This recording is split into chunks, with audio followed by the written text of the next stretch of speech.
माननीय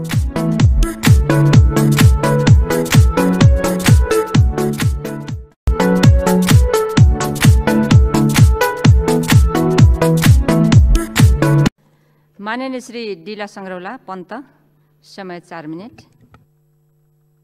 सभामुख महोदय, देशमा शान्ति सुरक्षा कायम गर्ने, नागरिकको जीवधनको सुरक्षा गर्ने दायित्व सरकारको, तर यो दुवै पक्षमा सरकार पूर्ण असफल भइसकेको छ। निर्मला पन्तको बलात्कारपछि हत्या भएको 6 महिना भयो, अपराधीलाई यो सरकारले पक्न नसकेको छैन। निर्मला पन्तको हत्यापछि प्रमाण पनि यही सरकारका प्रतिनिधिले नष्ट गरे। निर्मलाले न्याय पाउनुपर्छ भनेर सङ्घर्षरहित अधिकार कर्मीलाई मार्ने पनि काम भयो। अपराध र अनुसन्धानको क्रममा निरपराधी व्यक्तिलाई दोषी ठहराउने, जबरजस्त अपराध स्वीकार गर्ने काम पनि भयो।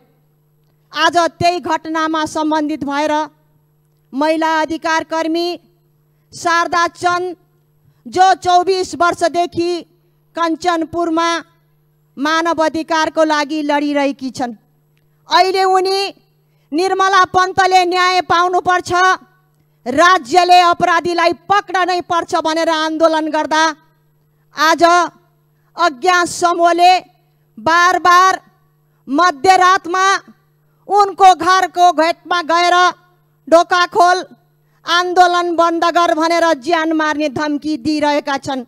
यो घटना श्रृङ्खलाबद्ध रूपमा घटिरहेको छ।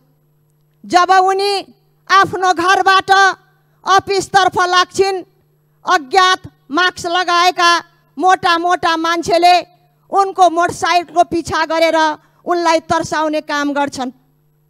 आज अर्को अचम्मको घटना पनि घटेको छ सभामुख महोदय।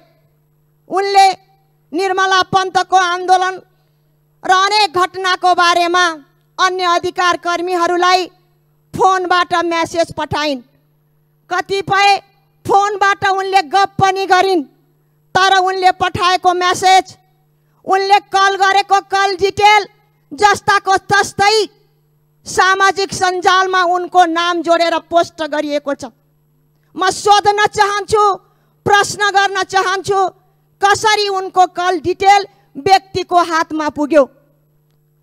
त्यसैले अनुसन्धान गर्ने क्रममा कोही दोषी छन् भने पुनः उनको अनुसन्धान गर्ने क्रममा अदालतको सिफारिसमा मात्र यस्ता कल डिटेलहरू प्राप्त हुने गर्छन्।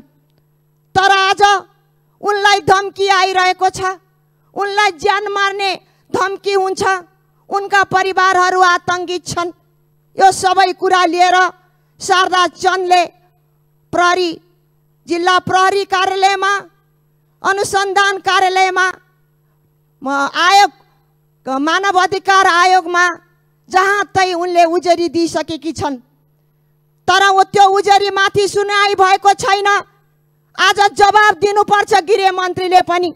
निर्मला पन्तका अपराधीलाई कानुनको कठघरामा उभाउन नसक्ने निर्मला पन्तले न्याय पाउनुपर्छ भन्ने व्यक्तिको पछि लाग्ने सरकारको दायित्व अपराधीलाई पक्रिने हो कि व्यक्तिको पछि रहेर डर धम्की दिने हो? त्यो सदनमा पाउनुपर्छ।